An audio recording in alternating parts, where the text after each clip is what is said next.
Hey, boys and girls. So, Hey, we're live with the weather report. Whether we want to or not, we're doing it. How y'all doing? fantastic. I'm Very good today. Good, I've been basting in the stupidity that is Matt Powell this morning. I missed that because I was in that conference, that a bio conference. And I can't believe shit. I forgot that. I cannot believe I forgot that. I'm hating myself for that right now. Yeah, Bruce Damer did a talk, and I screwed up the time zone, so I missed most of his stuff. And there were some really interesting things, and there's one on tRNA and the development of tRNA and the development of the ribosome, basically. And this guy, he's got a bunch of papers, and we're going to be looking at those papers, hopefully. And so, but the thing is, it was like, well, for one thing, they called out for all of us to fill out this form and tell us where we thought the gaps were, because they said we have to know where the gaps are in abiogenesis. And so they're working on a gap document so they can explain all the places where we don't know and where we have a problem, right? Which is James Tour's primary criticism of these people is that they don't do that, but they do that. And that's one of the things that they talk about in this conference is, the gaps. And then they offer, there are speaker after speaker with basically gap fillers, like the potassium ion problem that came right after Bruce Damer, the tRNA thing that came before him, and his hot spring hypothesis. And my impression of this group is I think there were about 100 people watching or in attendance in the conference. And there is so much being done in abiogenesis. And then I switched over very quickly right into the middle of John Maddox's stream. And I heard Tony saying, yeah, there's been no progress in 70 years. What? It's just like, it was like black and white, looking at all of this progress that's being made. And then hearing him say that stupid thing of his over and over again. It just, what is wrong with these people? Well, I'll tell you what's wrong with them is, I can tell you what's wrong with them, right? I'm qualified. I'm going to answer my own question. Yeah, I'll answer my own question. They don't look. They don't fucking look. They say, oh, the ribosome, so complicated. Let's look at the ribosome in eukaryotes, right? In human beings. And it's got all of these proteins, like, 70 proteins or something that are associated with the ribosome. And it's got all of these RNAs. And it's like, oh, look at this. How could that possibly have evolved with all these proteins? Well, so I went and looked, I just did a Google Scholar on, that particular thing. And it turns out that prokaryotes have more. Instead of proteins, they have pretty much the same structure for the ribosome, but instead of proteins, they have RNAs. Okay, so going backwards to RNA protein world or RNA peptide world, what we would expect to see is more RNAs, right?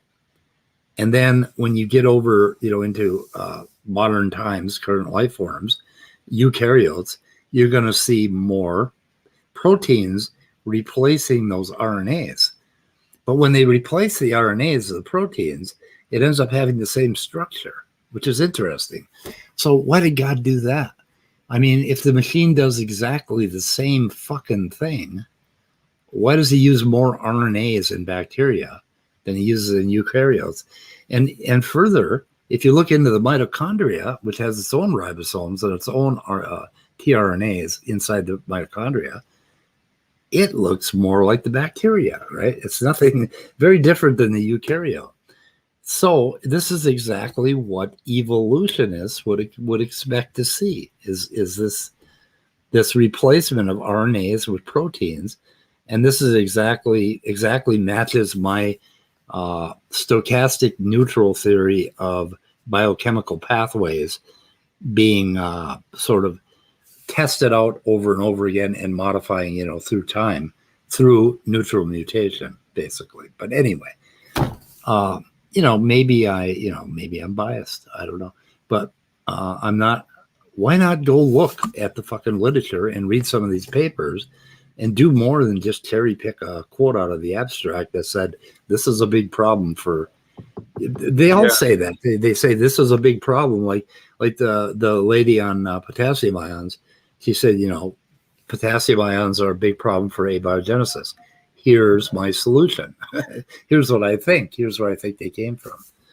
And well, they're just copying off of somebody's homework, and that somebody really didn't do their homework. Yeah. Is what I think. The abstract of the paper is typically where you state the problem, and the body of the paper is where you show what your solution to the problem is, and the conclusion is where you wrap it up. And the conclusion is, man, it's just assertions. The conclusion is also where you say things like, well, we could be wrong, it's just a hypothesis, we don't know yet, we don't know much. So I mean, but anyway, the conference was and it's going to go on for another 2 days, Tuesday and Wednesday, and it's pretty cool. Yeah, I don't know if it's invite only or whatever, but Demeter, Jerry Pena was there. He's the one that basically got me a lake from Bruce Damer, and Bruce Damer was there, and who else was there? I think Demeter has a link, or he signed up for it or whatever. Anyway, so I don't want to make the link public because I'm not sure if that's appropriate. I think you're supposed to register or they won't let you in or something like that. But it's called NORCEL. And if you know what that stands for, it stands for something. Something about chemical evolution. Let's see here. What do they tell you what it stands for? They're not going to tell me here. Network of researchers on the chemical evolution of life. That's what NORCEL stands for. So that's worth checking out. And Maddox in socks. So both David and I stopped into a stream last night, Maddox stream, and listened for a few moments, and were flabbergasted at the amount of information they were presenting to us. Oh, it was just brilliance. Brilliant. It was brilliant. Like, I never thought of the ribosome as a 3D printer or a cell phone before. Had you? No, absolutely not. Nor have I ever heard that argument before. Right, and I've never even considered that. I don't know why you would. But I've got a few things in my kidney cells that are like refrigerators. So yeah, oh yeah. The appliances, it's raining appliances in our bodies. Yeah. Yeah, my dick is exactly like a garden hose. And would you ever think that a garden hose was spontaneously created through natural selection? So complicated, such design. Obviously, that's a my great dick point. is intelligently designed. Yeah, that is a great point. We should ask John about that. I should ask him about that. John, is my dick a garden hose? Did God create that? I would love to ask him that question. That's a good one. I'll write that one down, Speed. Thank you. I'll ask John that. Good. Yeah, these guys, they never cease to amaze you. They never do. So in the beginning of this video, and I missed this part, so I have no idea what's here.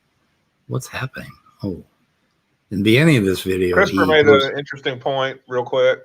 The ribosome isn't even a two-dimensional printer. It prints in 1D only. Yeah. So congratulations. God invented the crayon. I don't know. Well, a 3D printer is a pretty complicated thing. I don't know. Yeah. Anyway. Yeah, that's good. anyway, so he goes through this. Let's see if I can. I think I'll theater mode. If I theater mode this thing, can I get out of it? That's the question. Okay, so he's going through his Matt Dillahunty emails. Apparently, Matt responded to him back in the day, and I'm not sure.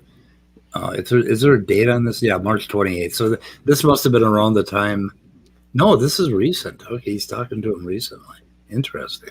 Shit, I missed that part of it. I wished I saw that part of it. Like, but, yeah. That was like yesterday. I had to get my headphones out of the. I'm sure this part is good. There's so much in this stream that it's just. Yeah, and we don't have it all bookmarked. I was interested in this new guy that I had not seen before, Henry Hiles or something like that. Yeah, there was a little debate going on between those guys. Yep. And he put up with it for quite a while, right? Yeah, it went on for probably at least a half an hour, maybe a little longer. Yeah. What is happening? That was interesting. A little bit of stuff was interesting in that. Of course, he had Henry. Poor Henry had Tangelo, Tony, and who else was it? Well, he had John, Tony, Tangelo. They were all bombarding him with questions, and so yeah. Yeah. So how long did this bat thing go on? What those two clones did was that Lehman did to Kent Hovind, setting an evotard stipulation before. I don't know what that's all. Oh, and Danny was in there, sucking Krista dick again, going off on Pine Creek, basically. And sometimes I just wonder about Danny. The other day I asked him what his criticisms were of atheism, and he didn't seem to have anything to say. But here he was last night, just blathering away. He had a lot to say about dumb atheists, you know.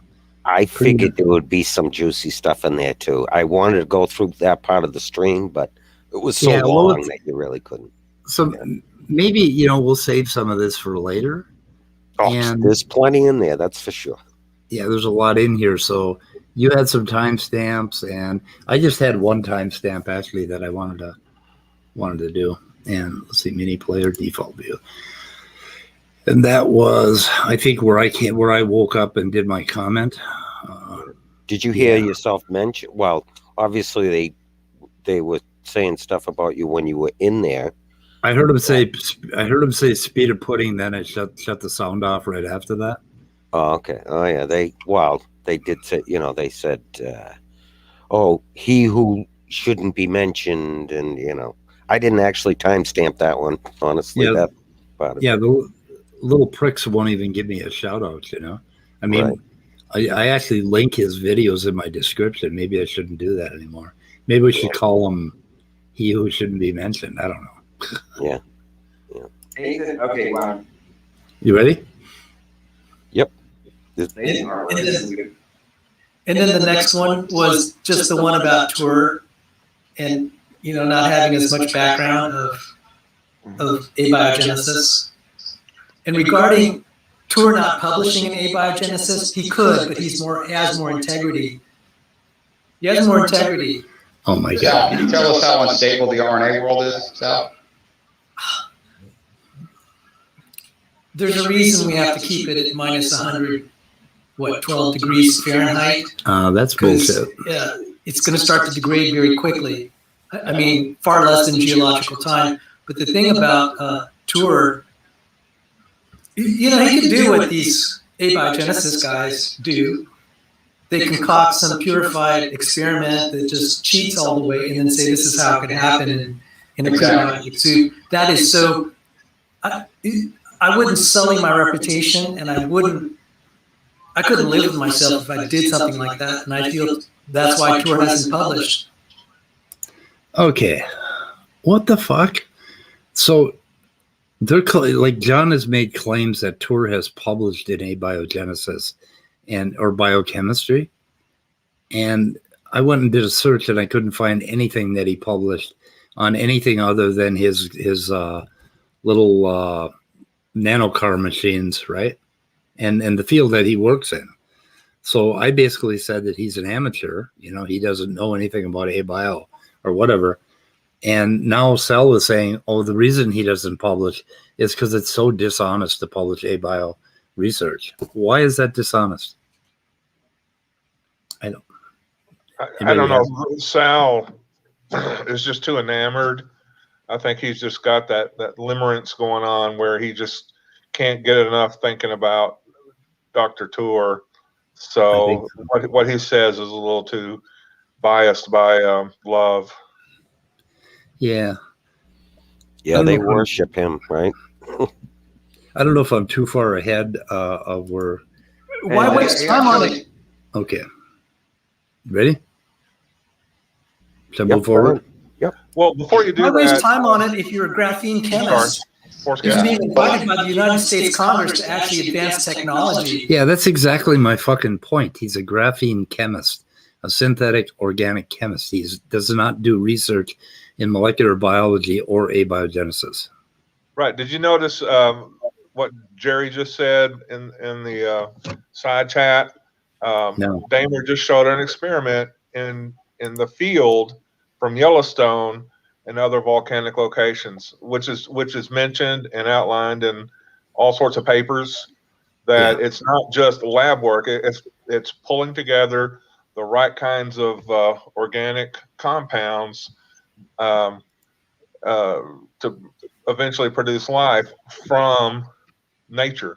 And yes, I'm sorry, everybody who does lab work should have clean test tubes and such, but it's not just lab work, it's field work as well. Okay, moving on. Hey, Sal, so speaking of graphene, for those of you who don't know, graphene is a I think I'm too far paradigm forward. shift. Okay. The interesting, we'll find this interesting, so about 8 years ago, when I used to do yeah, it's boring. He's talking about graphene. I think they suggested that. I thought I heard them say that James Tour and his group or somebody, they're working to get these molecules to self-duplicate. Well, if they can do that, basically have them self-replicate so that they can grow these graphenes automatically, right? So if they can get them to do that, isn't that kind of like life? Duplicating. I don't know, just me. But so, do you have some timestamps? I missed the one about where they were talking about speed of pudding, but I don't think they said too much, did they? No, not really. A little bit. Yeah, they just, I didn't timestamp that. As a matter of fact, that was one thing I should have went back because I watched it. I watched a bunch of it, and then I was like, oh my God, there's a lot of juicy stuff in here, right?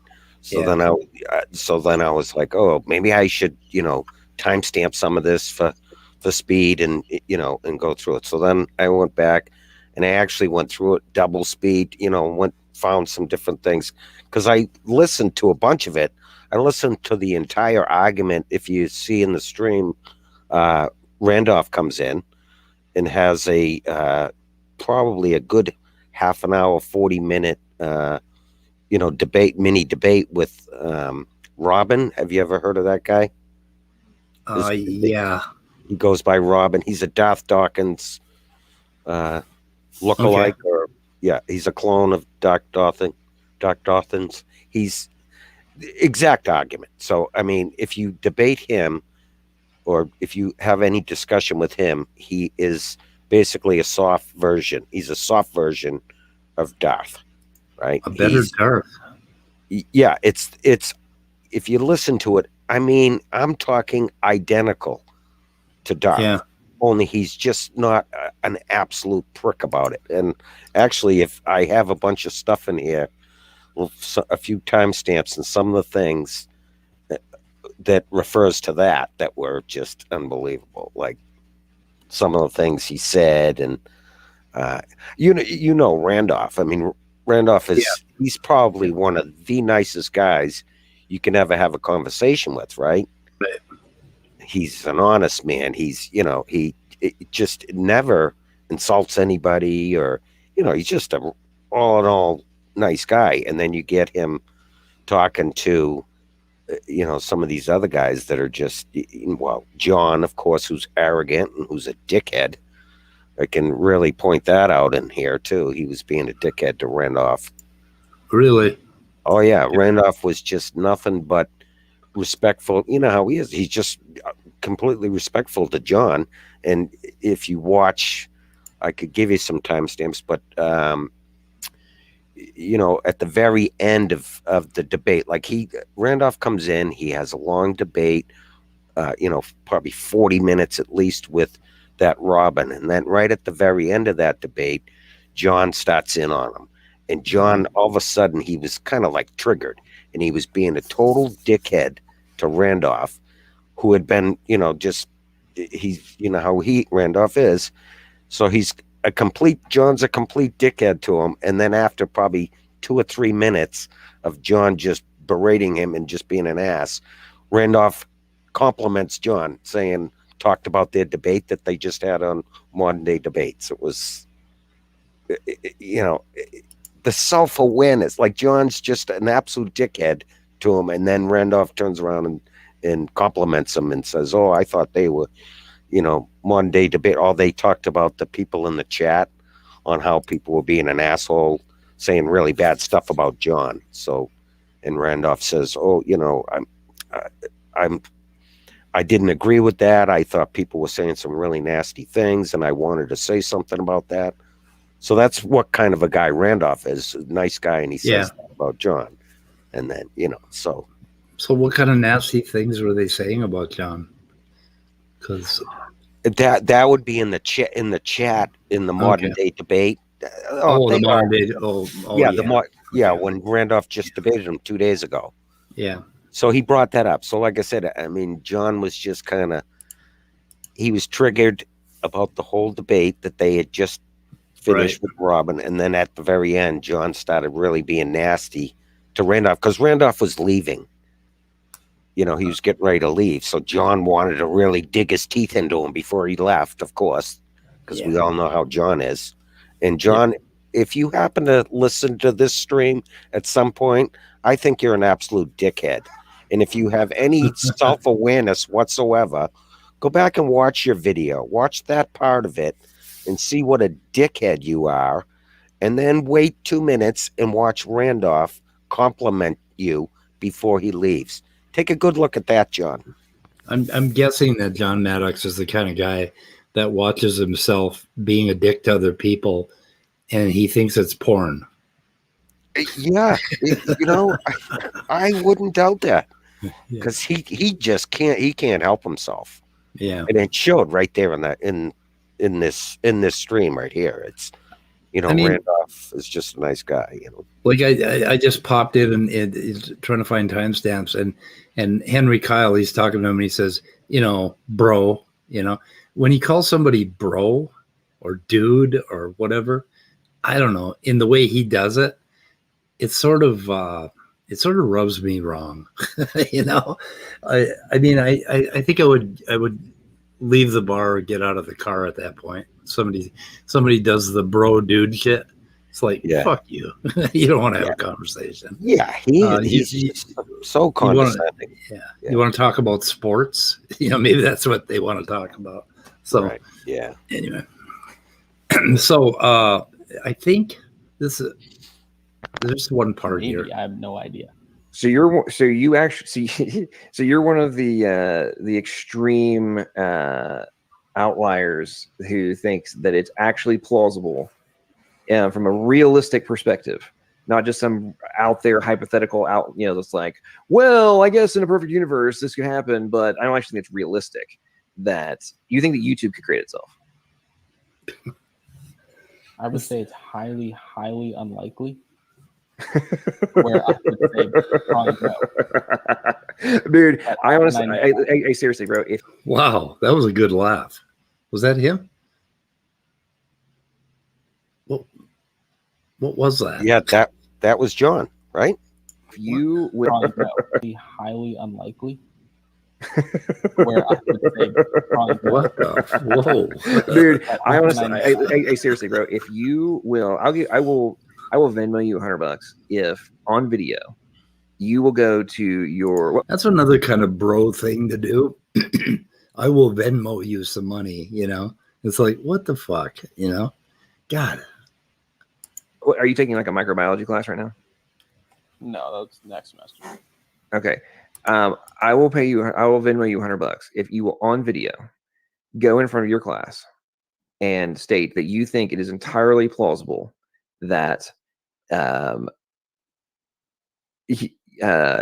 could have created itself from scratch with no intelligent agency being required. That's not what I said. I didn't say it was. You think it's possible. You said you think it's plausible that it could actually happen. No, I didn't say it was plausible. I said it's probably. I would go if you told me I had to pick. I'd say no, but I'm not going to say that I know. So you don't think that there's any reason to ever make a definitive statement on something? It's like, no, we should not pursue this because it's not. He was suggesting we not pursue abiogenesis, right? Is that what he meant by that? That we should just stop right now? Yeah, I believe so.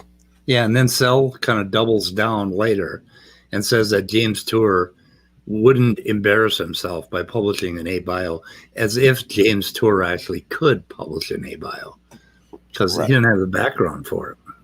So, Right, exactly. Yeah. Very correct.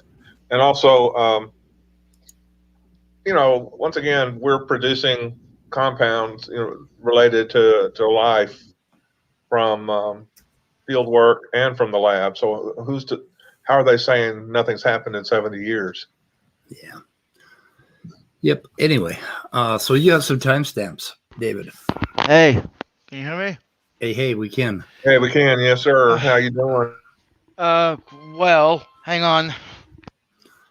Do you have some timestamps? Yes, sir. All right, let's see. What would you like to go over? Like I said, there's plenty of stuff in here. You already went over the. I kind of looked through the 3D thing and how John thinks the ribosome is a 3D printer or whatever. Yeah, So we already did that part of it. Right. And then there was something where Tony was being an absolute bonehead at the beginning at 216, but that was kind of a minor thing. That was Tony just being Tony when they first. Tony. Yeah, he first started. That was at like 216 when this little mini debate first started. Tony was, where's the mechanism? Where's the mechanism? He said some really stupid things right there at that point. So you could kind of play that if you want. That was at 2:62 minutes? 2:16. Yeah, 2 hours 16. Oh, 2 hours and 16 minutes. Okay. Well, yeah, I think that's right at the beginning. Okay, sorry about that. I got a phone call. But Speed, did you happen to get my message at all? Which one? Today? I sent it to you yesterday, suggesting well, I guess we could talk about it later. Never mind. Okay. No, I did not. Oh, I did. Yeah. I thought I responded to it. No, I don't think you did. Let me see. I did in my mind. Well, you did in your mind. Thanks. It doesn't really do me any good, does it? I thought we were close. Well, not that close. Okay. I get it. Okay, I got it. Moving on. Yeah, okay. You do. Moving on. I'm going to play this at 216. DNA and polypeptide. How does the other, what we now recognize as life, come into existence? Yeah, okay. So let me answer it in the form of analogy. And by the way, this is going to be the last thing I say because I got to go to bed. But so if you take. Man, 10 p.m. is kind of early for a college boy. Yeah, I know. I got freaking 8 a.m.s, man. More bro stuff. 8 a.m. Anyway. So you need 10 hours. You need 8 hours. Let's see. So you want 9 hours of sleep? No, like 8.5. Wake up like 6:30, 6:40. Okay. Okay. Anyway. Something fucking wrong with that? So we're trying to figure out what the earliest everything's wrong with that. Again, I don't know. That's impossibly high standard. But again, my analogy would be So based off the literature, you have from what I've read, 200 million and a billion years from when the fossil record cuts off and from where we have evidence of the earliest life forms. So you have potentially a billion years of evolution. If you go with that number, based off of our model, you can turn bacteria into humans. That's how big of a difference we're looking. If you want to say 200 million years, you can turn reptiles into mammals. What's the selection mechanism? What? For what? Which so one? if you're what is the natural selection mechanism in this scenario? To get the first primitive cell that you don't even know of, and neither do your professors. It's irrelevant. Nobody does. It's irrelevant. You've already. No, guys, hang on. Henry, you just made the claim that that's enough time for evolution to human if necessary. What is, in this scenario, which is prebiotic, what is the natural selection mechanism that is causing the Darwinian evolution? Yeah, obviously, I have to go back and look at the conditions of the early Earth like that. But What the fuck? Okay, which selection mechanism for 2 billion years? He wants to know all of the selection mechanisms? Or does he think there's some kind of one answer to this question? He is that much of an idiot? Exactly. That's just typical of these guys. They just everything is. I want all the answers because I have them all. Just God did it. Bing bang, magic pixie dust. That's a typical thing. Yeah. In that Norcell convention that I was listening to this morning, a lady asked a question. I forget what the question was, but the researcher responded to her and he said, "That's kind of like asking me how you get an elephant trunk from a bacteria." and then he went on to explain to her that he was, talking about way back, a lot before, bacteria and all that stuff. So it's kind of the same thing. He's asking what the selection mechanism is, which indicates that he doesn't know the first fucking thing about evolution. Yet he thinks he knows everything. Yeah. But Tony only said a little bit right there. I know he says a little bit more stuff, I think, coming up in a minute or so. But do you like the arrogance of, well, you don't know, and neither do your professors, basically implying that all of his professors are idiots too, and he is. Just the way he said that. It's like, really, buddy? You see, all of his professors are idiots, and he's an idiot for caring about his study and trying to get a decent night of sleep. Right. He should just drop out of school, dude. Just become an angry creationist online, dude. Okay, real bros stay up all night and run chats on YouTube, right? Real bro. And so I think what John is getting at there is you're not a real bro if you sleep. Real bros have a little cocaine now and then to help them stay up. Yeah, there you go. Oh, fuck. Anyway, okay, we'll play along. Oh, I like Tony. It's just a demonstration of the possibility that we can say, wow, this life form could have been completely different. As big a difference from a bacteria to a human. What is the evolutionary mechanism that enables this to occur? Yeah, in the prebiotic soup. You do realize. Wait, okay. Pause, Foreskin. Did I miss some context? He was talking about like the reptile to mammal transition. What does the prebiotic soup have to do with that? He's just hungry and was thinking about soup, so prebiotic soup. I swear, like Tony's on repeat, dude. Like he has 4 lines. He's memorized 4 words, and he's really proud of them. Yeah, he's definitely got some a issue. failure. Yeah, abiogenesis is a failure. That's all he ever says. But Maddox here asking for this mechanism of evolution when talking that broadly from abiogenesis all the way, to oh my God, he doesn't even realize how ignorant he is at all. Maybe you should watch my recent video about evolutionary mechanism. No, I'm kidding. But yeah, what the hell? You did a video. I did. I had to get a video out for a class actually, so I took a week-long break from YouTube. I didn't watch anything or join in on anything. But you did an actual video, and you didn't did. tell us about it. And I don't know. I'm kind of a stealth drop person. I don't like plugging myself too much. Why? Your videos get big draw. I mean, it's good shit. So you got to tell us when you do videos. But put a link. Yeah, in no. chat. Wait. So what's Maddox's question? Just what evolutionary mechanism? Yeah, what evolutionary mechanism accounts for life changing? Like, where do you want me to start, John? Oh shit! There's a girl molecule and a guy molecule, and they love each other very much. They love each other very much. Yeah. Oh my god. Okay, let's see if we can get to Tony. Prebiotic, you don't have natural selection to work with, right? Yeah, you do. No, I mean I've heard both arguments. And you don't have ATP synthase. Who cares about ATP synthase? It doesn't matter. We don't have all of life. No, Tony. That's not the point. The point is, what is causing the organized replication? What the fuck?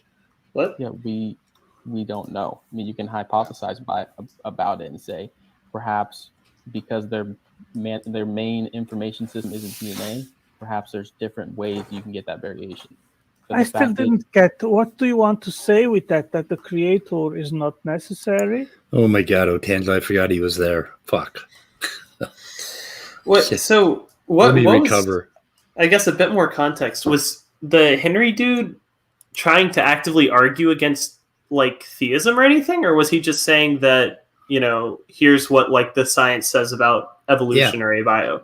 Yeah, so I think those are two very different arguments. You could be a theist and still believe like, you know, a bio happened naturalistically, right? It was just like preset by a god or something. You could still be a theist and believe in evolution, like, you know, the majority of theists do. Yeah.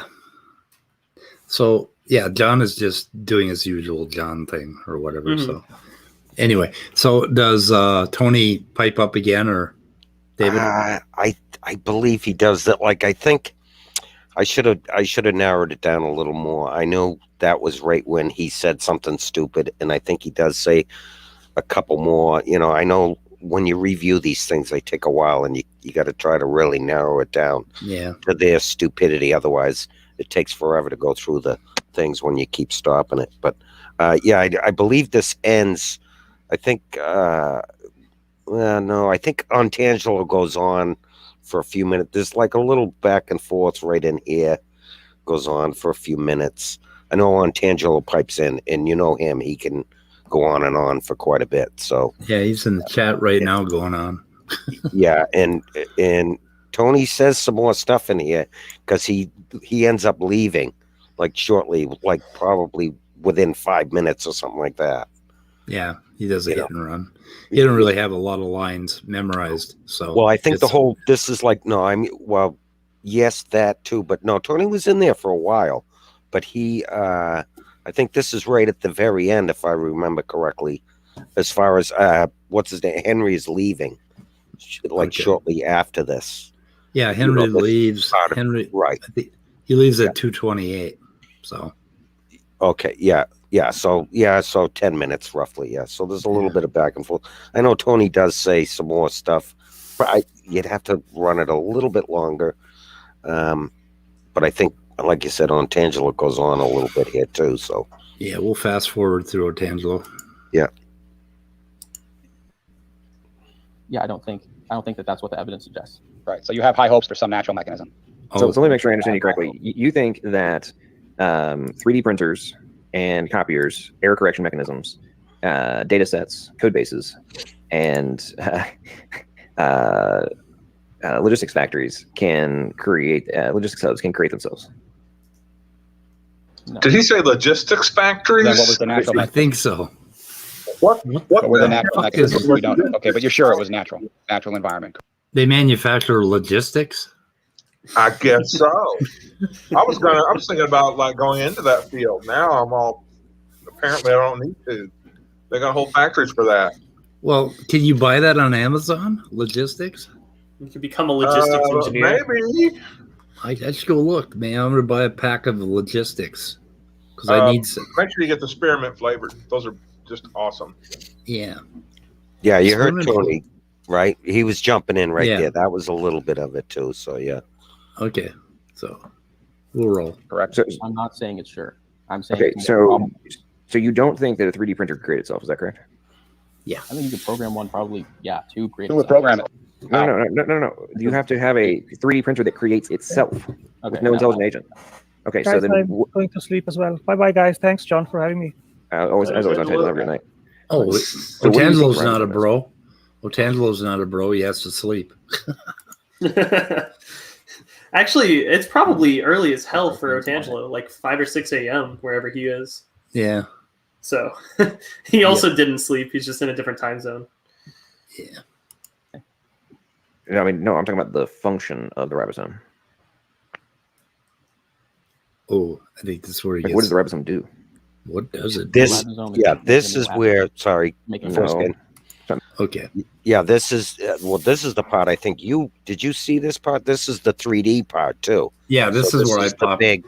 Yeah, Yeah, this is where I woke up and got out of bed and came over and yeah. did a hit and run in chat and then left, shut the sound off. And then I started reading papers on RNA, actually. Yeah. But I had the sound off, so I didn't hear what they said. This goes well. Making This amino is acids. John giving his argument on his 3D crap, which is stupid, but Yeah. that's that part. Okay. Should we find another timestamp, or do you want to listen to the son of a bitch for a while? Actually, well, there's a couple of interesting things in here. It depends on what you guys want to go over. I mean, obviously, this 3D thing. If you want to listen to that, that's kind of stupid argument. You can listen to that. That's kind of a little bit juicy, but nothing major. But how can he believe that this shit is so rational and plausible, and he keeps repeating it over and over again, and this is all he ever comes up with? How can he be this goddamn ignorant? Okay, there's a couple of things I really want to understand about what Maddox is saying, and it may be the problem is there's just no point to it. But he keeps talking about a printer that prints itself. Yeah. I don't know what that. Do you mean like a printer that makes another printer just like itself, or is he actually saying printer that makes itself? Well, you need a mama printer and a daddy printer. Yeah, he does say that. He does actually say that. Where do and you he keeps see a saying it 3D? enough? It just sounds so idiotic. I just can't believe he isn't making a mistake that he's not catching, but he just keeps saying it over and over. And then that whole damn logistics factory thing. Does he know what logistics is? I don't know. So in a stream titled Evo Atheist Fight Night, does he even talk about evolution? I may have missed it because I got into this live stream late. They I don't know, not really. They go between abio and evolution so quickly and so often that's really hard to tell. So I think now he's talking about the ribosome and how difficult it is for there to be a ribosome. Yeah, by the way, I mean, you listen to John's argument, and like you said, he's talking about the 3D printer, and if you listen to him, he has that, that funny little laugh, and like almost, that condescending thing that he does. Like you have to be stupid to not see it. That it's a computer. It's a 3D computer. How can just the way he presents the argument, it's quite funny. That's what really kills me, and that's what kills all of us when we listen to John Maddox, is he says the dumbest things, and he says it in such a way that he thinks you're the dumbest thing, and it's like and you listen to his arguments, and they're so stupid. It's like, well, John, you need a little self-awareness there, buddy, because amazing. Okay, so it makes proteins, peptide chains, which then become proteins. You do recognize that. Actually, you probably don't know that they make peptide chains which become proteins. Ooh. Ribosomes? Hang on a second. Peptide chains, which start making amino acids. It's makes proteins. Peptide chains, which then become proteins. You do. It makes peptide chains which become proteins. Okay. I wouldn't say that. Would you say that? What do you mean? I would say that was fairly accurate. I mean, like ribosomes don't directly make the protein. The protein is like what happens after it's been conformed and stuff by like chaperone proteins. You'd call that? Well, there are nascent proteins. They call them nascent proteins, a big string, right? That's a peptide chain. So. Oh well, I mean, all proteins are made of peptide chains. Yeah. Okay. So that's something that somebody would say. I would never say that. Yeah, I mean, I would be comfortable if somebody said ribosomes make proteins. I'd be like, yeah, it's fine. Yeah, they make I wouldn't proteins. correct someone on that. I think he's just trying to be condescending and prove how much bigger his brain is. Well, they make nascent proteins, basically. So at first, but oftentimes they're folding while they're being made. So. Yeah. And other times, they're actually being drilled in and out of a lipid bilayer while they're being made by some really fancy artwork. Interesting. Like the 7-layer crosses, it's actually being made and crossing the bilayer, which is kind of cool. So anyway, okay, moving on. Hey, Walker? Sorry. Go ahead. In your studies, have you come across logistics as like some sort of microbiology topic? I've never heard the cell described as a logistics factory. I can say that. I've heard of logistics, but that's because I'm also taking linguistics and like philosophy and shit. Oh, logistics is basically getting stuff from point A to point B, and making sure you order enough, backup inventory or whatever to suit the needs of your business. So I don't get the connection. Why does he think it's a logistics factory? The cell has to make sure you have enough amino acids at all times. Yes. I guess, but that's legit. Okay, I'm just going to quit thinking about it. Yep, it's like that. It's probably for the best. Okay, if you want to know about logistics, there's a new Netflix series on some Italian family that's ordering 5 tons of cocaine, and there's a whole lot of logistics in there. So. Or like extreme couponers. Or what? Extreme couponers? Have y'all ever watched that? There's logistics involved in that? I didn't know. Yeah, I mean, if you go to the store and you buy $1,000 worth of groceries and they pay you back $10, I think there was definitely some planning involved. And when I have a loaf of bread and a jar of peanut butter, I always get behind that person who has tons of coupons. Christopher has some good advice. I need to stop thinking. Just for 5 fucking minutes, that would be such a wonderful thing. Anyway. Okay. All right. I have actually one really good one. Okay. Speed. If you go to the hour 420. Nice. Ooh. Did you mean to do that? All right. So let me give you a little context. 420-69. Now, you know that John and Randolph just had a debate, right? And the entire debate was going on and on about, how, the definition of atheism. And that wasn't what the debate was even about. So John and Randolph have been, battling over whether, atheism is a complete denial of, God or not. So that's right. They've been battling, right? So now, right here, you'll see. So they went through that whole probably 2-hour debate on modern day debate on this, right? Trying to determine definitions. John, if you watch that debate, he brought up all kinds of, Sanford Dictionary and all the different ones, right?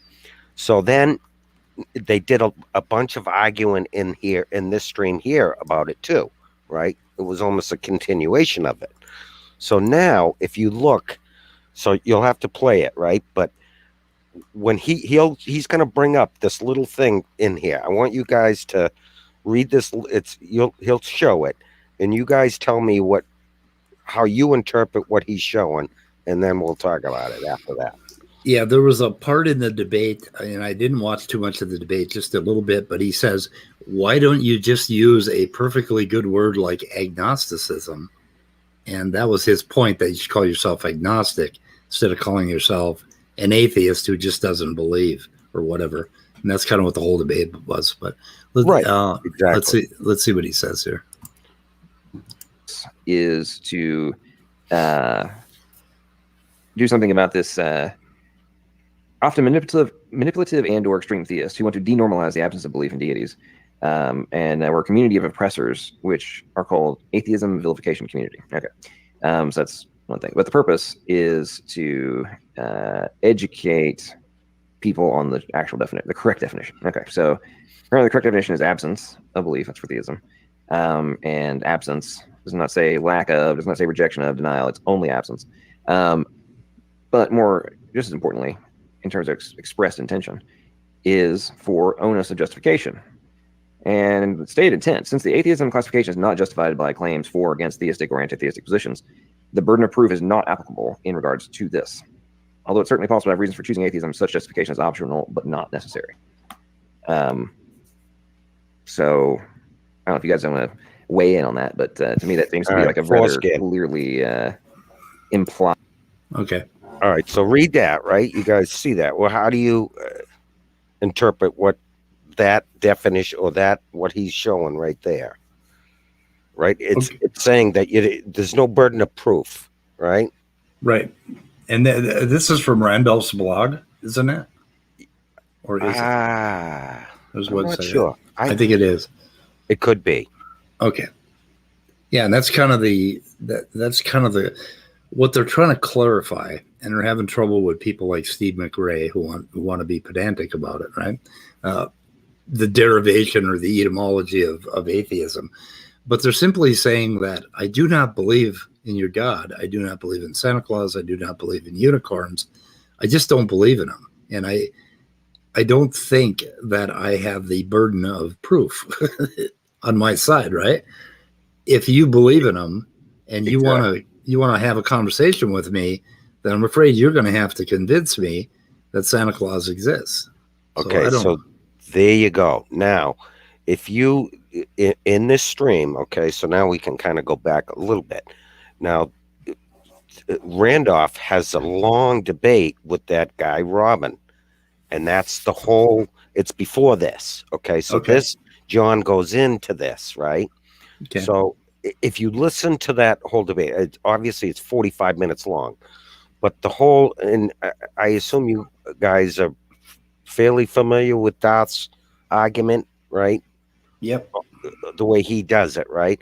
So obviously, Robin, when he comes in, he pulls the whole stick with Randolph and goes through the whole thing, tries to keep him on the script that they have, right?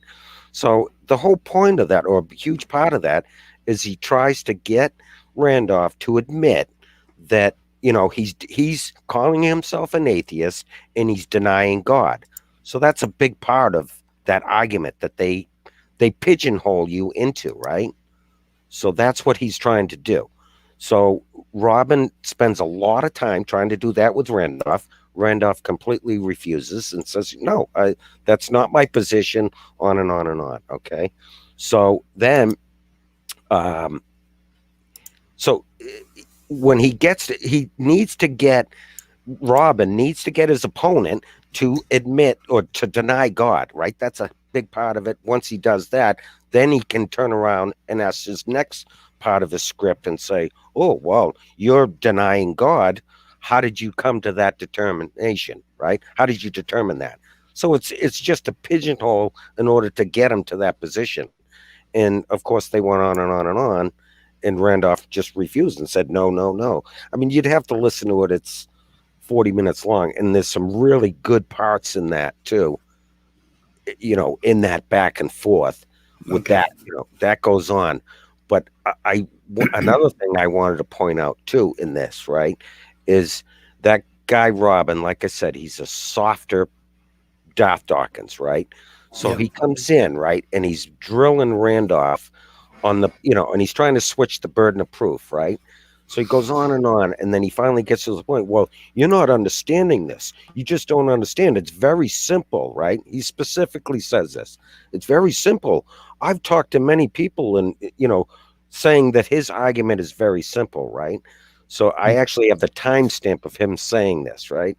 Then you fast forward, and as soon as the debate ends and Randolph leaves, right, Robin is still in the stream, and Jungle Jargon starts to talk to Robin, and he starts saying, well, you know, the argument is kind of really confusing, and it's very difficult to understand.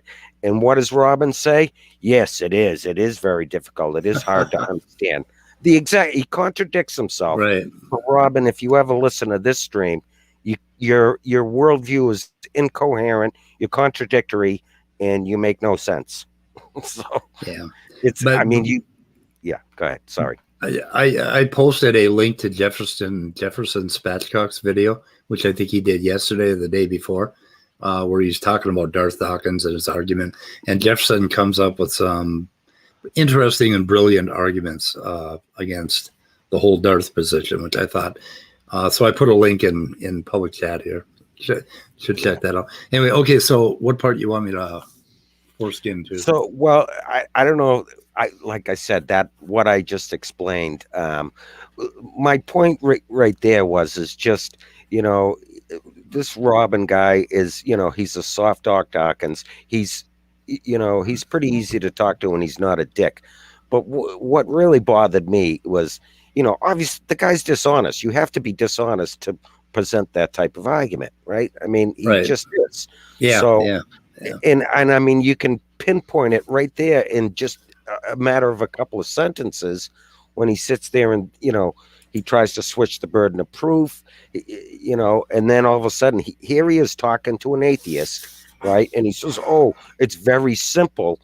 The argument, you just don't understand. Basically, you're too stupid, right? Yeah. And then 20 minutes later, now he's talking to one of his brothers in Christ, right? And then all of a sudden he completely changes it around. Oh yeah, it is very difficult. You know, that right there. That just like, you know, okay, you're a dick.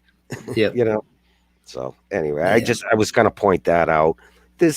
Like I said, there's tons of shit in here that. Yeah, I think I might spend a little time stamping this. Maybe we'll do it on Sonata or do a little bit more tomorrow night or whatever. So, do you have any other points before we take this thing down? There's a few other little short things. I mean, it's up to you guys. If you guys want to change it, you know, it's up to you guys. But there was one little spot where John and Sal went on for a couple of minutes about an atheist church, the atheist churches, and that was kind of a little funny too.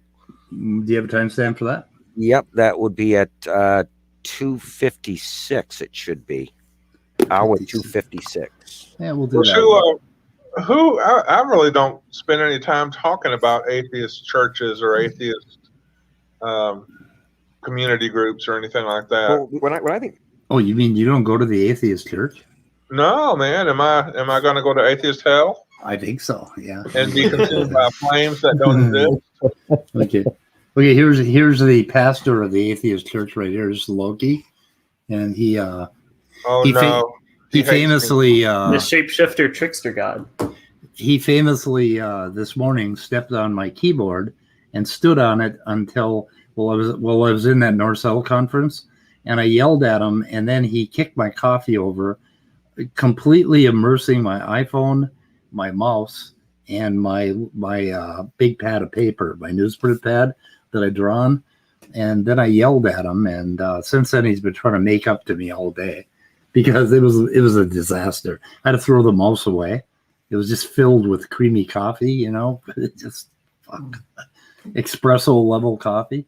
So anyway, Loki is a pastor. Good morning. He's the atheist pastor of the church. Immoral bastard. Yeah, he's an immoral bastard.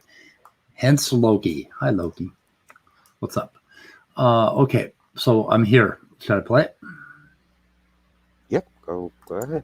What I find very ironic about this whole lack-theist positions is it's like there are no answers. It's just a lack. It's not a position at all. It's just a lack of belief. I don't actually have any kind of stake in the game, but I have a position. But it's not a position. Which in and of itself is like a contradiction. Like, I don't even understand how that's remotely coherent, but whatever. Some of the stuff that I find extraordinarily entertaining about the position that like there is nothing here is stuff like let's see here. I have a position, but I don't have a position. Okay, so they don't believe in anything, right? Okay, so we don't believe. The Atheist Church of Canada advocates for freedom, critical thinking, and impartiality. We use a three-pronged metaphor built around the transistor, which also represents the importance of logic and science and progress. Okay, so you have formal position. Life is logic. Okay. I'm joining that shit. I didn't know there was an Atheist Church of Canada. That's good. Oh, Can yeah. you join if you're not Canadian? Oh, there's one. Maybe if it starts No, to The steer Minnesota away branch from of the Minnesota. Wait, Atheist hold Church of on, Canada. hold on. You can only join the churches, the Church of Canada if you live there for at least 6 years. How about the Church of Is that like Eau canon, Claire, or- Wisconsin? That one's close to me. I could actually go to that church. That's only about 90 miles from me. So, Oh, that's hey, still pretty Dude, far. I It's would like 2 hour not drive. go to That a would- church 90 miles from me unless they had super awesome donuts every Hey. time I was there. Dallas, Fort The Worth. free coffee. Sorry. By the way, Scott, you're close to. Well, I don't want to say that out loud, but anyway, there's a Faithless Forum in Dallas in June, and I have a ticket. And Oh, a I didn't plane, realize that. and I have a plane ticket and a ticket from last year, and I think the plane ticket is good for 2 years. So, yeah. And- The only and- problem is making a for- commitment in June will be tough because that's when my second grandson is going to be born somewhere Yeah. in that time frame. Well, congratulations. Well, thank you. But I'm hoping to be there in June. I gotta get my shit together and figure out how to redeem my ticket and my plane. I got a first class plane ticket too that I can redeem. So anyway, cool. They may just have it if everybody wears masks. I don't know.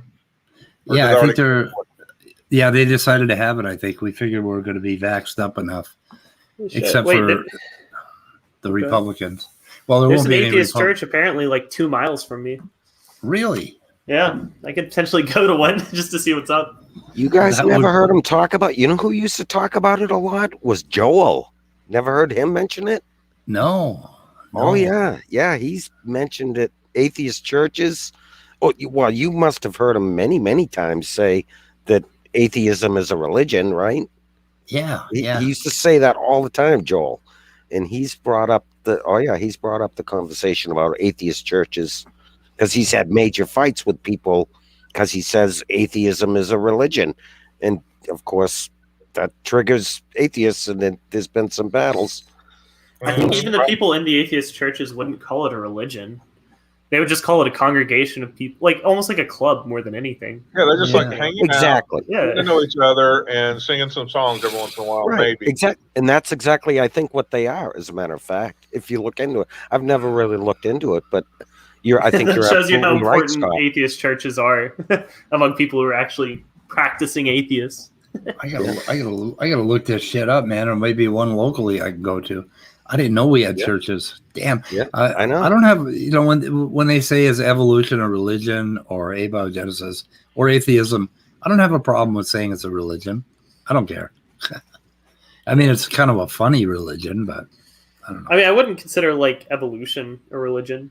I mean, if someone wants to call it atheism, I honestly, I find the whole like atheism theism debate much more boring than like science versus creationism. Me too. Yeah. Yeah.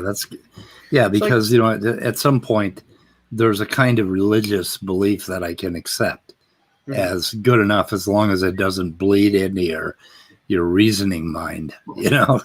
Yeah.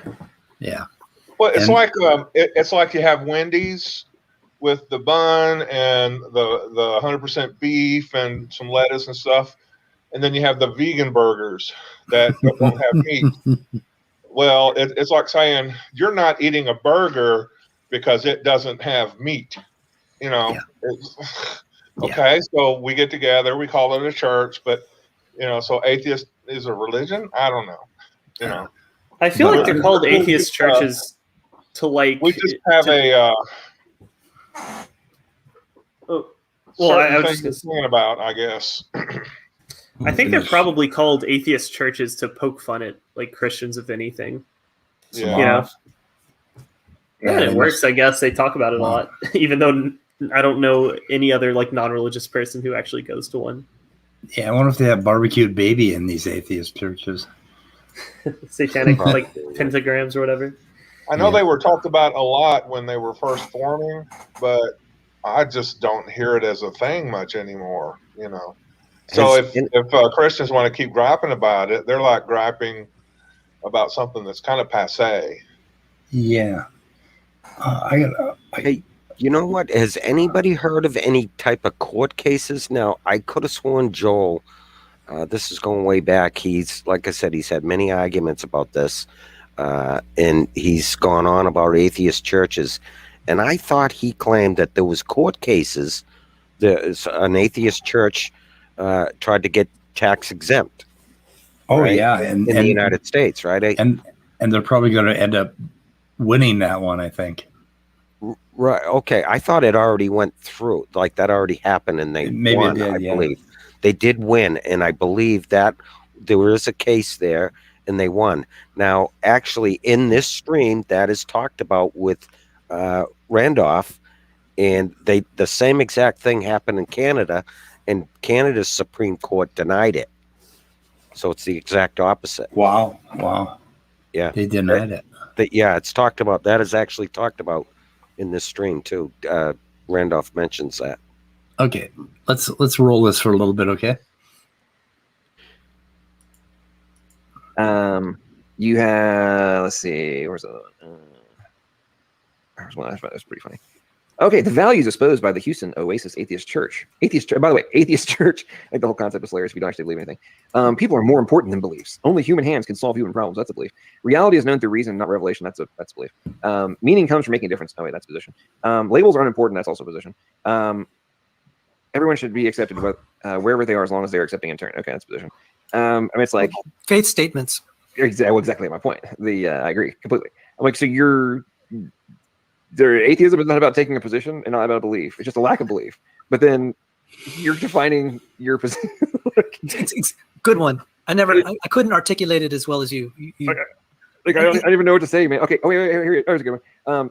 The first atheist church of true science. Their faith is in truth. Their faith is in truth, data, reason, and the inherent good of mankind. And their faith. Faith. Good one. What is the problem with that? Exactly. What was that so funny to them?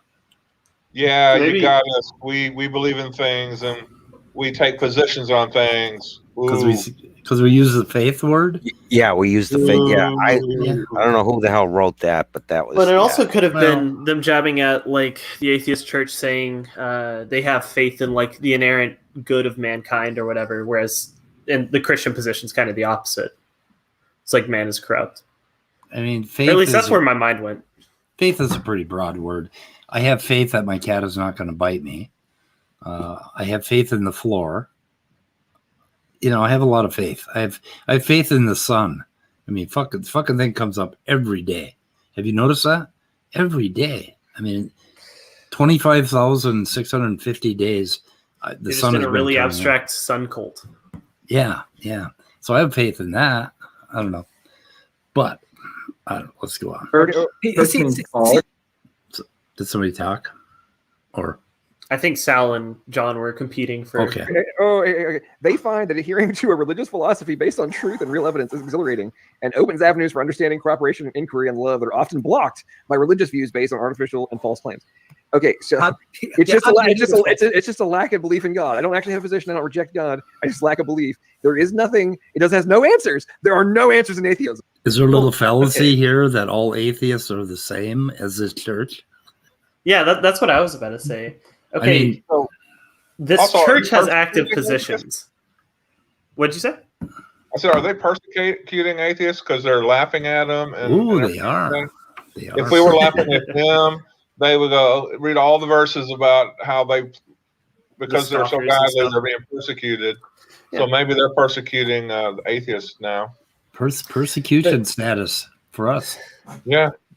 It does sound a little fallacious to assume that this list of like atheist churches represents all atheists. All atheists. When most atheists don't go to atheist churches. Yeah, and the guy that wrote the description in each of these is probably a different church, right? With a different description. Yeah, it's probably safe to assume that like anything that the Vatican says, the Catholics will adhere to it, right? But it would probably be remiss of me to say that John believes whatever the Pope says. No, that's dumb. John's not Catholic. So, I mean, here's one of the most damning things I've ever read about atheists. Are you up for celebrating life? Do you enjoy meeting new people? Are you looking for an inclusive community of like-minded people? Do you love science and the freedom to think independently? If so, horrible. Oh my God. That's just these damning. Monsters. So damning. Well, it's not going to be a true church until these atheist churches start waging war against one another. Yeah. Fighting over the definition of atheism. Yeah, having hangings and stuff like that. Atheist Inquisition. Yeah. A damn hairball Loki. Damn it. Did you have a hairball, or did the cat have a hairball? I have a hairball because he's sitting right in front of me, and I'm inhaling him. Inhaling Loki. I don't recommend it, kids. Don't do it. Don't eat your cats. Yeah, just say no. Okay. Moving on. Okay, Just so actually, sorry, you're welcome to come into the stream and expound. I actually didn't really even. This is the part I didn't even listen to. Okay. I only listened to that very beginning, just so you know. I thought it was kind of funny, right when he put that on, and when he started describing, and the way John was laughing. It's just I got a kick out of that part of it, and I didn't actually go through. So it's up to you. Yeah, we can move on to other topics for a while, but I think we should all check this out a little more carefully. Maybe I'll get a few more timestamps and do it on Snata or whatever. It's just, it seems like you watch one of their videos and you pretty much watched them all. Yeah, that's true. Yeah. You know what I get a lot of what entertains me is when I watch these videos, right? If you watch, for instance, you watch the small debate on this video with Randolph and Robin, right? And when I'm watching it, and then you're reading the chat while you're listening to it, right? Yeah. And the stupid ass shit that is said in chat, like Gavin was in there, and several other theists were in chat. And when you combine the stupidity in the chat with what is being said on the screen, it's just mind-boggling how bad it is. Yeah. That's the entertainment I get out of it. Yeah. I actually have the chat captured for this stream too. I think, as of 12:30 when I woke up, when I made my comment, I captured the chat going to the end of the video. So I do have it. And also there are painstaking ways to capture the live chat on videos that have already transpired. So anyway, let's see. I'm just looking at chat right now. Anyway, okay, pretty cool. I thought that was. I love listening to Cell, and they keep saying. I mean, they have said this 100 times per video. Watch the entire James Tour 13-part series, and one of the parts that James Tour comes up with is the one on lipids. Mm-hmm. And James Tour says that there has to be two different types of lipids, and otherwise they're unstable. Well, in that North-South conference this morning, there was one of the researchers had a very fascinating paper making the case that there were millions of different or hundreds of thousands of different kinds of lipids all at once, basically. And they actually managed to create these stable protocells because of the variety of lipids, and because they were not racemic mixtures, they were combinations, right? And he made the case, and then he talked about how they were eventually it was naturally selected, but at some point the archaea, the prokaryotes and the eukaryotes went with three different lipids, three different formulas out of this math. And I think there's a whole bunch of really good papers that I pulled from the guy that did the conference. And at some point it might pay to go over that, but it is almost a direct refutation of James Tour's whole theme during that entire 13-part series, that it has to be just this right, perfect combination, because he is a synthetic chemist, and that's how he thinks, right? He thinks in terms of finely controlled organic reactions and stepwise syntheses, and that's how he thinks, and that's why he is not a good abio researcher. And as far as I'm concerned, he's a fucking amateur, and he's not worth listening to when it comes to abio. Mm. Just my opinion. I got one. Now, would you call that a religion? Oh, yeah, we could call that a religion. That is my religion. James Your Tour religion is that James Tour is. James Tour is a knack alien. Does this mean you're persecuting Christians? I can't. Mars Is it persecution to say that you think people shouldn't listen to him? I'm persecuting synthetic organic chemists. Oh, okay. Yeah, they're a funny lot. They're weird. They're like the Mormons or the Amish of science.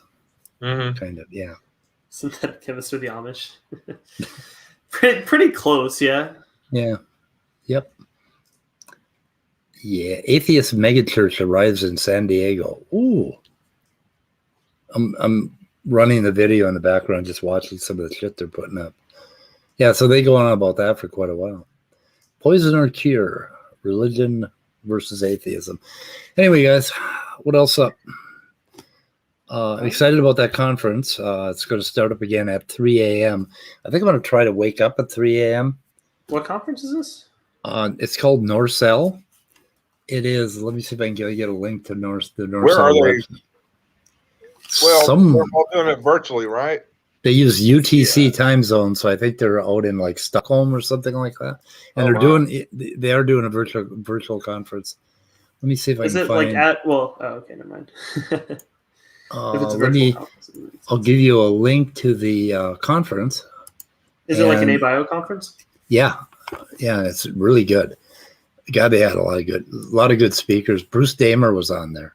He's the one we did the hot spring hypothesis paper for. Mm-hmm. And we're hoping to have a conversation with him this week, actually. So we lost somebody. We lost something happened, and my page reloaded, and when it did that, I was back to the StreamYard clicking, where you click in. Okay, so I put the conference link, and you can link to Norcell and find out what they're about. It is the network of researchers on the chemical evolution of life. And they have a 3-day conference right now. So pretty cool. Cool. And they are, where are they? It seems like I thought they said Stockholm or something like that. Anyway, they use UTC time. But on the conference abstract, let me see if I can pull that up for us. Why can't I find that? Shit, I just had it. I have the itinerary, which is pretty cool. Is James Tour speaking at it? James Tour is not speaking because, as Sel puts it, he wouldn't stoop to that level, right? Apparently he has too much integrity. Okay, and they have something called the Norcell gap map that they're working on, which is identifying all of the gaps and things we don't know about abiogenesis and things that are a real problem, which kind of interesting because that sort of indicates that they're not claiming that we got everything figured out, right? Seems like that's actually kind of interesting outward admission. Yeah. Yep. Okay, so I'm going to display this screen. Is that the gap map? No, the gap map is interesting. They call for anybody in the conference to participate. Virtual program. Okay, so let's take a look at the program. I don't think I'm violating any unwritten laws. Am I by doing this? No, other than free advertisement. Yeah. Let me try to make this bigger. Plus. Oh yeah. Okay. They have this handy little clock, and then they show you, what's happening in different time zones, which I really appreciated but I still got it wrong, and I missed most of Bruce Damer's talk because I thought it was at 1 a.m. and it was at 11 a.m. So I went the wrong way. But Michael Russell he hadn't had his talk yet. Let's see, Vladimir, roll of stress, liquid crystals. So I missed all that because it was like 3 in the morning. Okay, catalytic properties of chondritic meteors and their role in the origin of life. That was an interesting talk. They were talking about simulating meteors crashing into planets using laser technology or something. This one,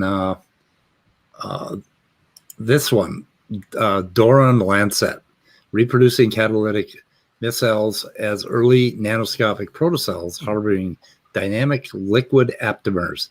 That was very good. And that's the one that James Tour should watch. And then Paulina was a student. She got on, talked about bacteria. And then, Martin Ferris he was the one that did high velocity impacts. I was wrong. It was this guy that did the lasers, showing all the different biochemicals that can be manufactured with these high impact, with basically impacts of meteors and planets.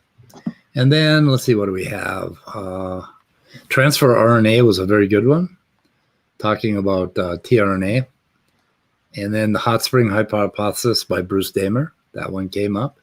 And the last one was, where's the potassium, which was very interesting, because that's one of the gaps.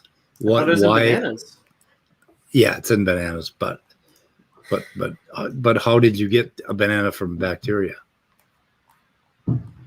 So anyway, and I think Tuesday.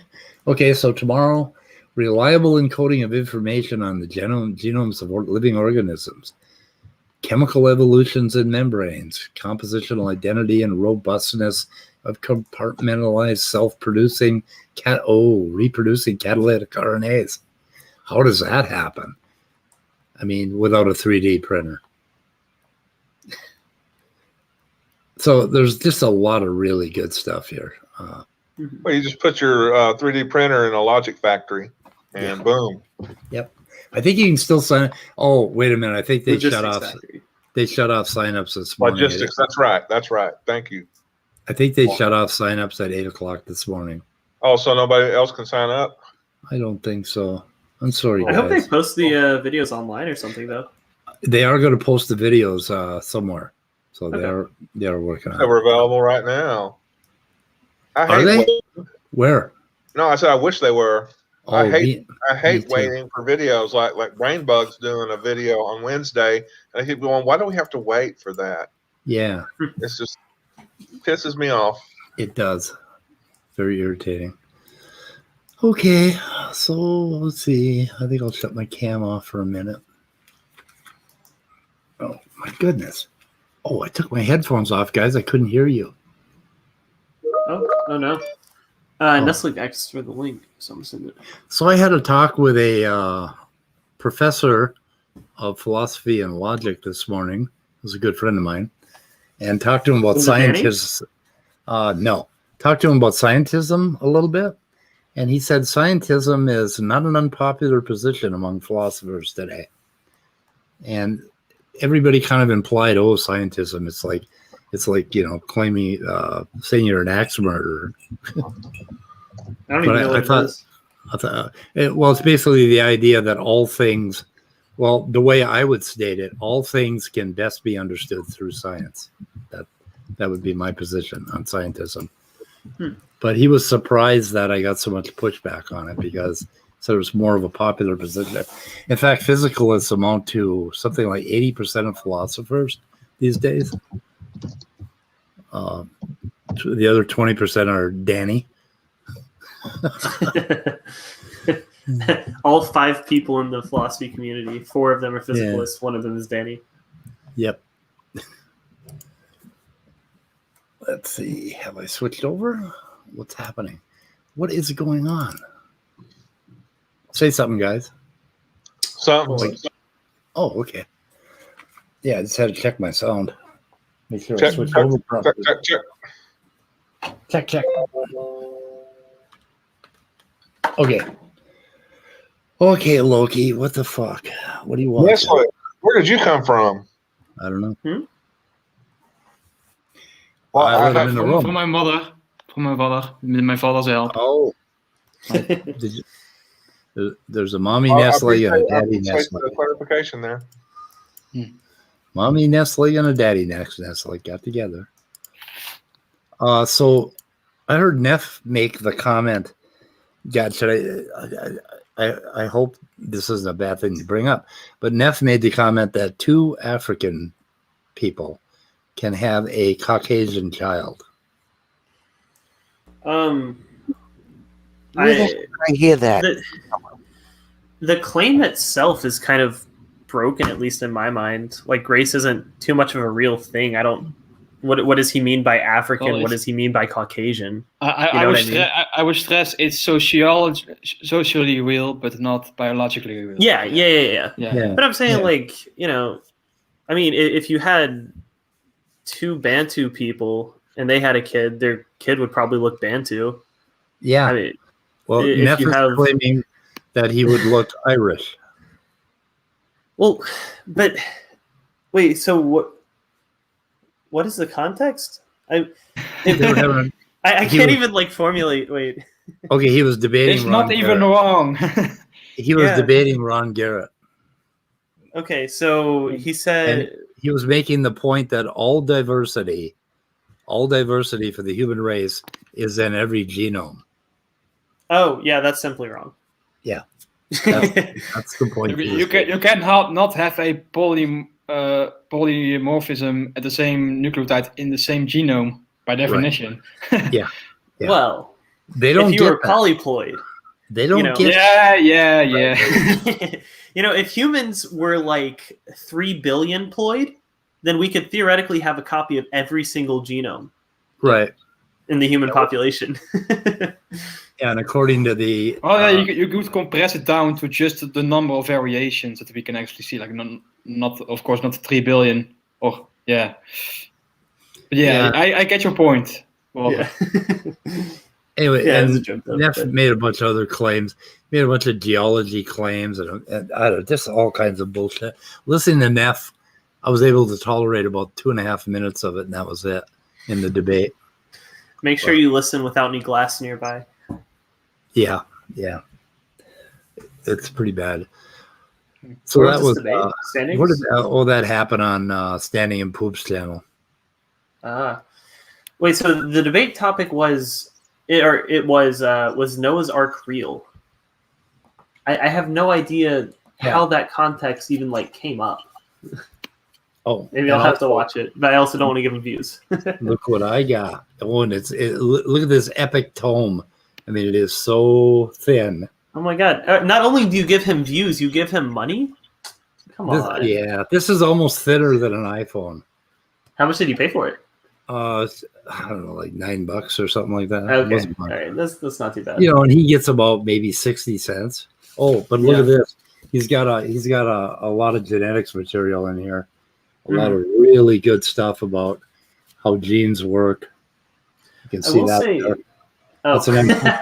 That's an amphibious vehicle, and he's never shown us that. I mean, this has never been in one of his books before, right? I mean, he just copies the same shit over and over again. All right, guys, we're done. Pack up, take it home. Screenshots from Wikipedia. He's got all of his little memes from his videos in here, that he occupies space for. Oh my God! Give him credit. He writes book just like how he makes YouTube videos. Yeah, and here's his. Whoever he paid to do the art on the front actually did a pretty good job. The art is. Very I think the cover is good. Yeah.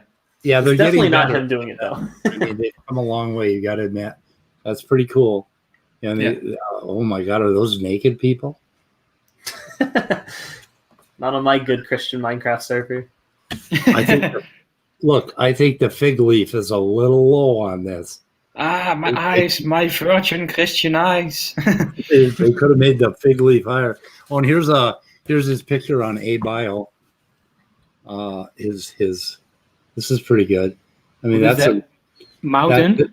That's a volcano, and then the bear comes, and I don't really understand this. What? Oh, maybe they're crawling off the ark. I don't know what. Oh yeah, there's the ark up there. Oh, it's not abiogenesis. Oh, right. So that's supposed to be Mount Ararat, I'm guessing. Yeah. Okay. Is that Snowcat? I guess it is. Where are the koalas? Where are they? There's the one bear that crawls off the ark. And Where's Oh my the God. plasmified crust? how do all those animals crawl off that mountain? Like the elephant? He would have kind of like rolled down, wouldn't he? I mean, didn't Hannibal ride elephants through the Alps or something? So it can be but done. they were on paths, I think. I don't think elephants are really great mountain climbers. Well, in fact, the only thing that could have got off that fucking boat is a mountain goat. Yeah, I was about to say the goats would be fine.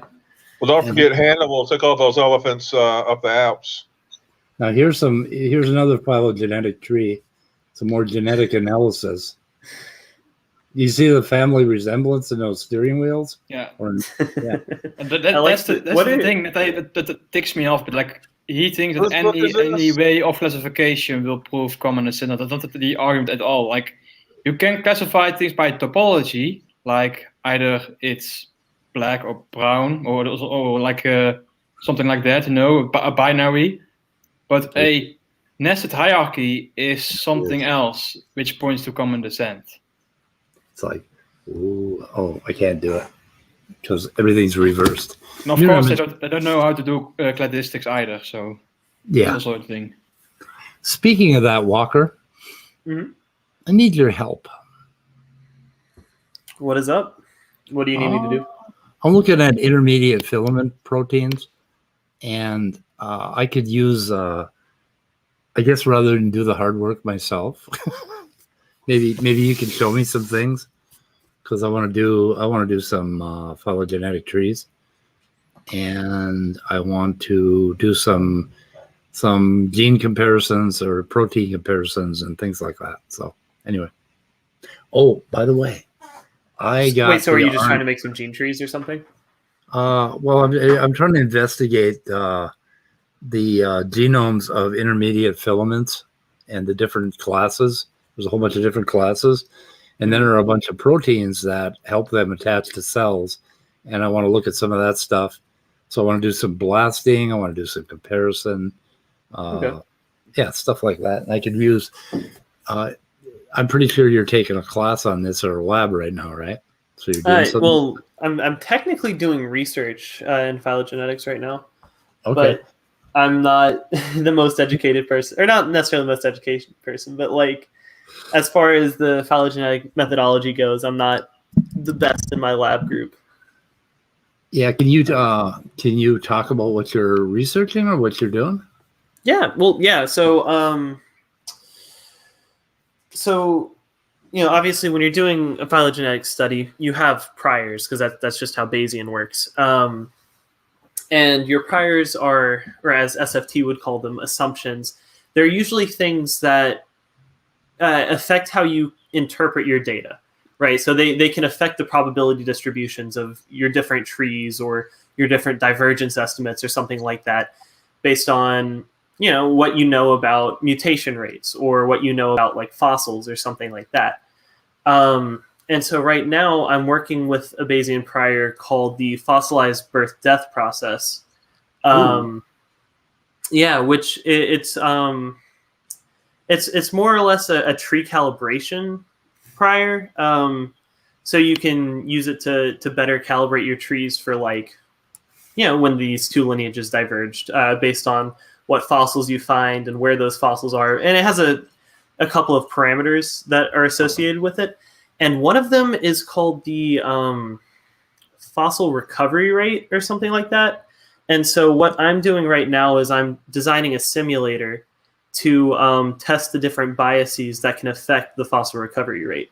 So how is the fossilized birth-death process affected when you have like a scientific bias where, like, let's just say, obviously in North America,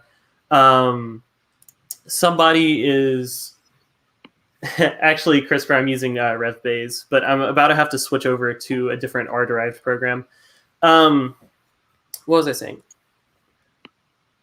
Oh, wait, what was I saying before I said that? Shit. About the birth-death model of the fossils and...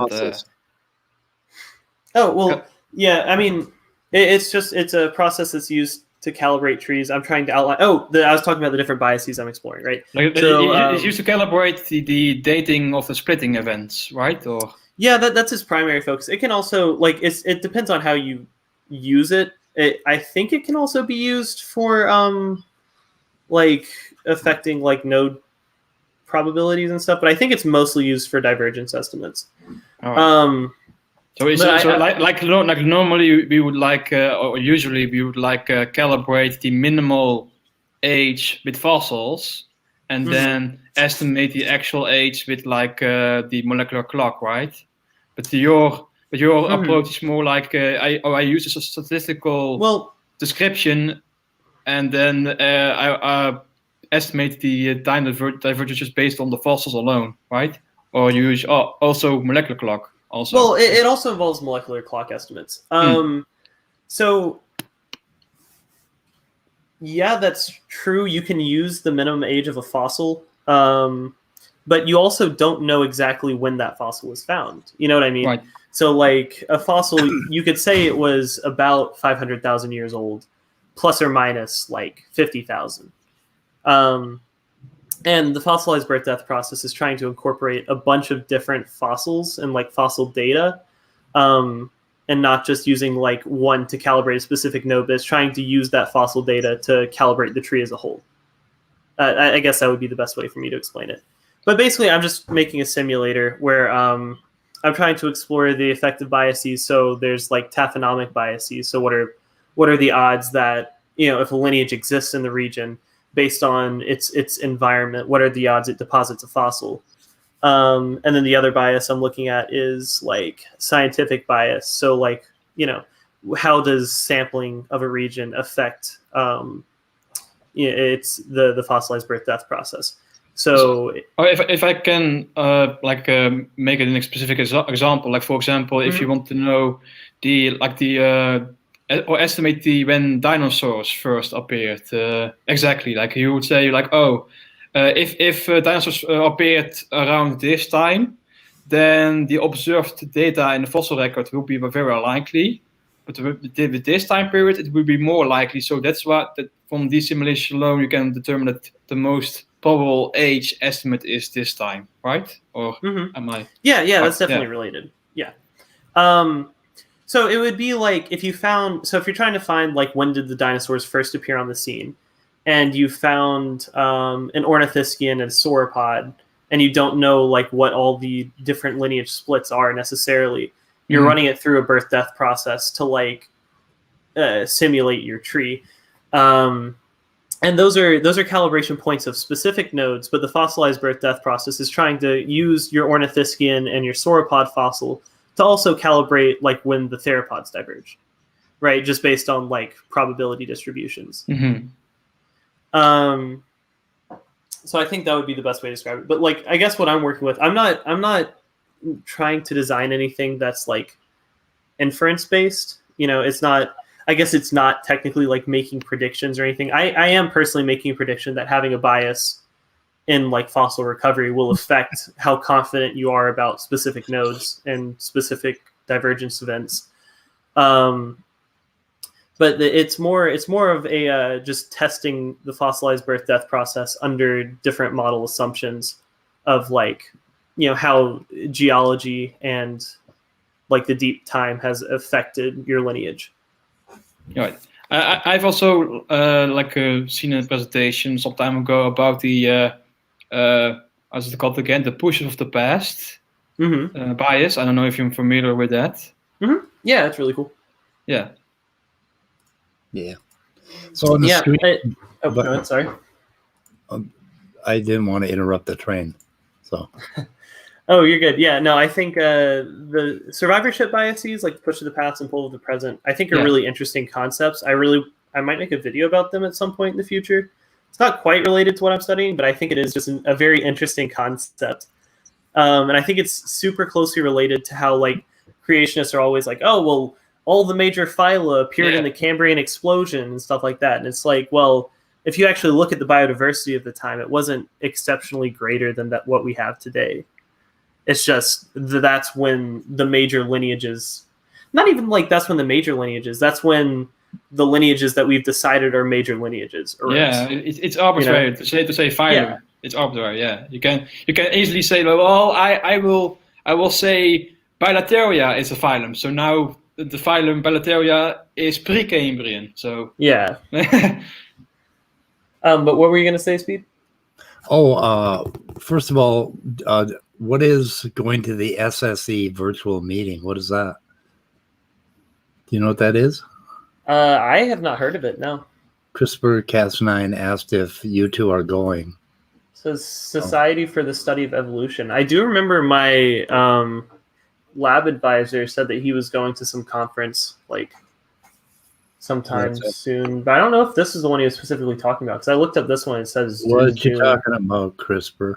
So anyway, I just recently, through a whole lot of library butchering, got the Vienna package for RNA folding to work on, and it has about maybe 25 programs. And this is one of the results. You just put in a random RNA string and it'll show you what folds. And it also gives you a whole bunch of plots on melting, like when these things become unstable, when they melt down, at what temperature. And Cell Cordova, I think, made just recently said last night on John's stream that, you have to store them at 120 below, otherwise they're not stable. Well, what we're showing, and Demeter, and I don't know if he wants to publicly. I think I won't say his name, but Demeter and another researcher who happens to be a Christian are working on showing how you can stabilize these with small peptide chains.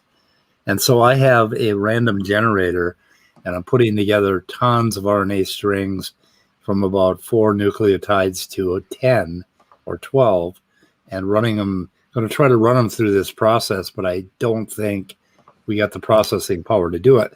But the idea is to generate a whole bunch of interesting strings and take a look at the RNA world. So and then the RNA peptide world, which is where there's a lot of work to be done, but I've got some programs in Python for putting all this together. Now I got to interface to the Vienna package and see how time to see how long it takes to generate these things. But it'll be kind of cool. But anyway, I just thought I'd throw it. But getting some of these Linux packages to work, you had pain too, right, Walker, with one of yours? Yeah. Well, I just sort of discovered that like every sort of, I guess all the software that I was trying to use, at least, I was using like Figtree, Tracer, and like, a couple of the other like modeling programs like RevBase and stuff. They just all refused to work on Windows for some reason, and they only wanted like a Unix operating system, so I had to get a virtual box. Yeah, and so I'm running all of any like phylogenetic stuff I do. I'm running inside of a virtual box on my computer. It's kind of annoying. Yeah, the Mac is pretty much Linux based, but it's still, they have issues with libraries when they have multiple versions. They frequently refer to an older library. Then you install a new version, you can't find the library. So in this case, I just renamed the goddamn library to the one they wanted, and it started working. So there may be an error too, but it's got just a whole lot of programs in it. It's really cool. It has one where you can take 2 RNAs and show how they might stick together, right? And then I don't know if they have any RNA peptide stuff, but anyway, it's all very interesting. Learning a lot of pain, pain. The pain is Linux. It's all Linux. And I'm still trying to get used to it. For you. What's that? I said the pain is good for you. It's part of the learning process. The learning process, yeah. Well, when I learn cell biology, I'm in heaven. When I have to fight with a fucking Linux library or compile something from source, that's pain. That's painful. Anyway. But it's an exciting package. I like it. I just shared a paper that was the one by Tracy Heath, I think, who it like outlined what the fossilized birth death process was. So if people are like curious about what I was talking about, or if they were confused on anything I said, that's like the paper that sort of founded it. And then we're trying to figure out how like we can affect psi with different biases. Yeah, sorry, that was off topic. I just wanted to state that I shared it. Put that in my description. Okay. Walker's paper on fossils. Should I call it that? More like phylogenetics. It's not actually too much about like analyzing fossils. It's more. It's a birth-death process that helps you like, build trees essentially. Okay, cool. Mm-hmm. That will be in the description, and I don't know. I got a lot of shit I should be putting in the description, but I haven't, and hopefully I'll get to it. But long day. Did a lot of stuff. Oh, I get my next vaccine shot tomorrow. My second one. Oh shit! I unfortunately have to start getting tested again for school because my 3 months has run out. Yeah, I'm hoping I may have to take a day off because some people have said that the second shot takes them out. Mm-hmm.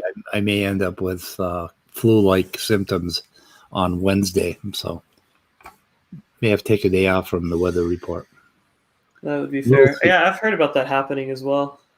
What did you just do, Kat? You just shut my goddamn monitor off, and I don't even know how the fuck you did that. How did you shut my monitor off with your paws? What the? Damn, Loki Kat. is a trickster god. He's evolving. So lucky, Speed. My wife just smashed my TV. What? The other day. Yeah, she knocked the TV over. I don't know, my I had one TV. Yeah, it was sitting, on on a table. It's a big TV too. It's like 54 inch or something. And she was doing something. She freaking knocked it over and smashed it. Yeah. It broke? Yeah. Oh yeah. Yeah. She smashed it. Yeah.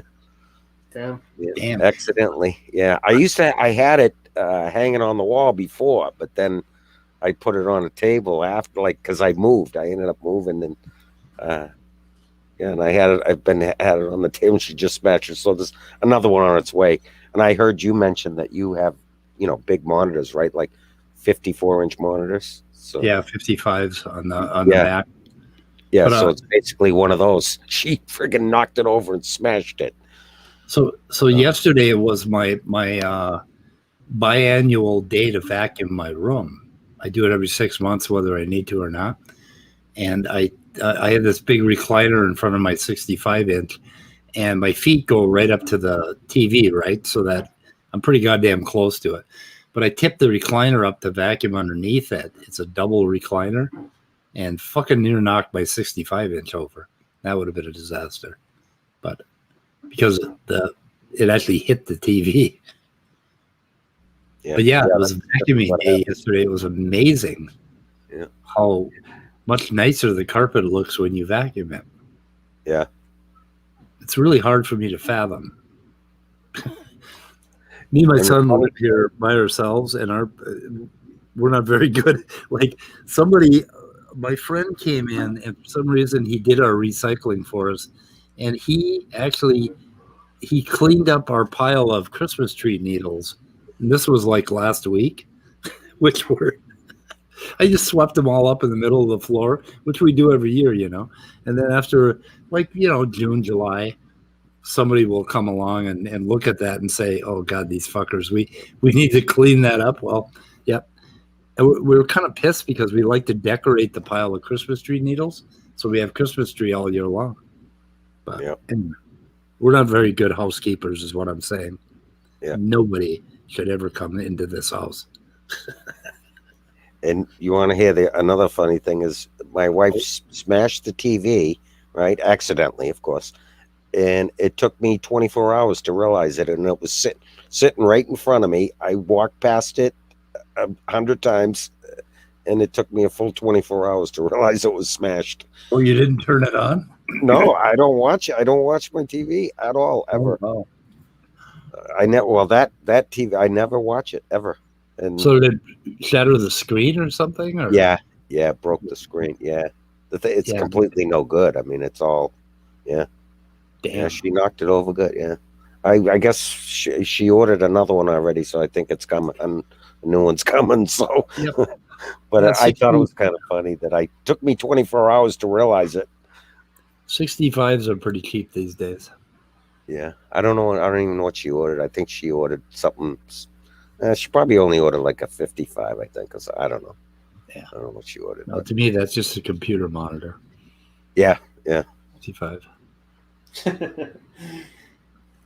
Wait, how big are your TVs then? TV, well, mine is 65 inches because I sit right in front of it. But upstairs we got like 80, I think now. Damn. And I don't know.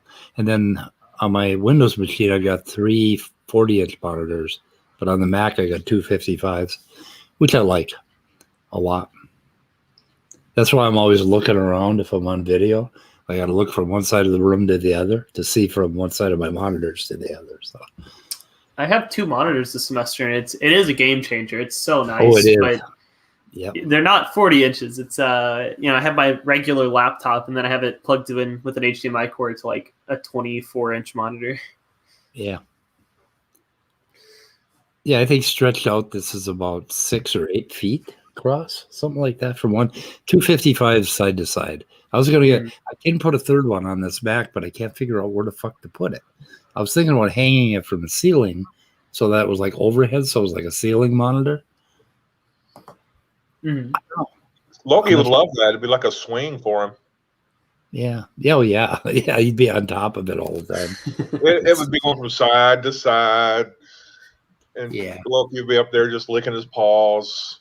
You hardly ever hear about Thor, but Thor's the good kitty. That's true. That's true. I never hear a Thor story. No, there aren't many Thor stories. Thor just sleeps and purrs and, not much. Yep. So it's like 70 degrees here today in Minnesota. How about that shit? Yeah, it's really hot here as well. It's like 75. Yep, pretty nice. But it's We're 77. Windy as hell. Okay, guys, I think we're going to shoot the stream in the head. What do you think? Yeah, sounds good. Certainly. Public execution. Now go over to Walker's channel because he has a new video, which only happens annually. Yeah, the new annual video. It should be awesome. Yeah. He's been working on it for a whole year. Yep. I will probably going to go watch it now and curl up in my recliner in front of the TV and see what happens. Okay, ending the stream, guys. So goodbye, cruel world. Bye. Bye.